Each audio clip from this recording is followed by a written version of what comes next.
America में 5 नवंबर को राष्ट्रपति पद के लिए चुनाव होने वाले हैं और ऐसे में रिपब्लिकन की ओर से डोनाल्ड ट्रंप और डेमोक्रेट्स की तरफ से कमला हैरिस मैदान में हैं। जो बाइडेन के चुनावी मैदान से हटने के बाद पूर्व राष्ट्रपति ट्रंप की मुश्किलें बढ़ती हुई दिख रही हैं। दरअसल भारतवंशी हैरिस ने राष्ट्रीय स्तर पर और कई प्रमुख चुनावी राज्यों में बढ़त हासिल कर ली है।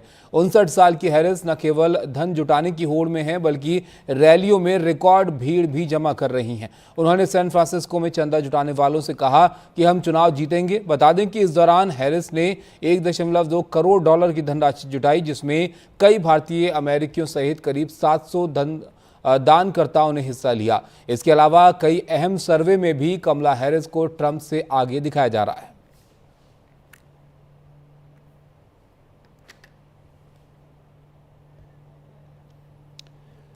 तो यहां पर किस तरह से चुनाव की तैयारियां जो है वो तेज हो रही हैं, हमारे सहयोगी उमा शंकर सिंह विस्तार से बता रहे हैं। अमेरिकी राष्ट्रपति चुनाव को लेकर ताजा सर्वेक्षणों में कमला हैरिस डोनाल्ड ट्रंप से आगे नजर आ रही हैं। हैरिस को सर्वे में मिली ये जो बढ़त है वो 3 ऐसे अहम राज्यों में है जिन्हें स्विंग स्टेट कहा जाता है। यहाँ इन स्टेट्स में डेमोक्रेट और रिपब्लिकन दोनों पार्टी के लिए एक जैसा समर्थन है, लेकिन वोटरों का इधर उधर होना राष्ट्रपति चुनाव के नतीजे तय करता है, इसलिए इनको स्विंग स्टेट कहा जाता है। जिन 3 स्विंग स्टेट्स में हैरिस को बढ़त मिली है वे हैं मिशिगन, पेंसिल्वेनिया और Wisconsin. New York Times Siena college poll के मुताबिक इन तीनों राज्यों में कमला हैरिस ट्रंप से 4% वोट से आगे हैं। ये सर्वे जो है वो 5 अगस्त से 9 अगस्त के बीच किया गया।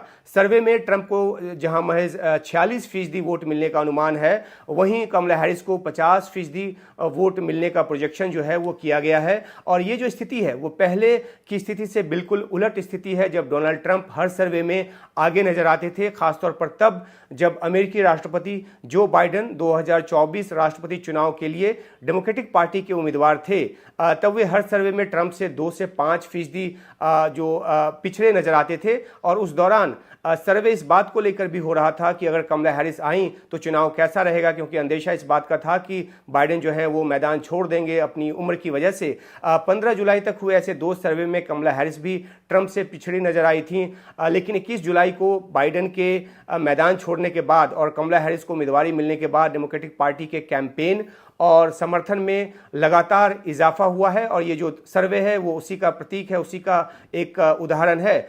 कमला हैरिस के मैदान में आने के बाद से डेमोक्रेटिक पार्टी को चुनावी चंदे में भी ऐतिहासिक बढ़ोतरी हुई और कमला हैरिस की रैलियों में भी भारी भीड़ जो है वो उमड़ रही है।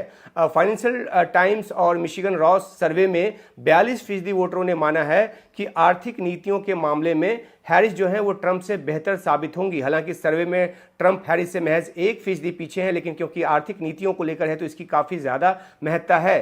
तो सर्वे में हैरिस को मिली बढ़त के बाद से जो टीम ट्रंप है उसमें भारी जो हड़बड़ाहट है वो है। खुद ट्रंप ने सोशल मीडिया पर पोस्ट कर कमला हैरिस को फ्रॉड कहा है, आरोप लगाया है कि वे अपनी रैलियों में भीड़ दिखाने के लिए आर्टिफिशियल इंटेलिजेंस का यानी कि AI जनरेटेड फोटोज़ का इस्तेमाल कर रही हैं, जबकि कमला हैरिस की टीम ने इसको बेबुनियाद बताया है।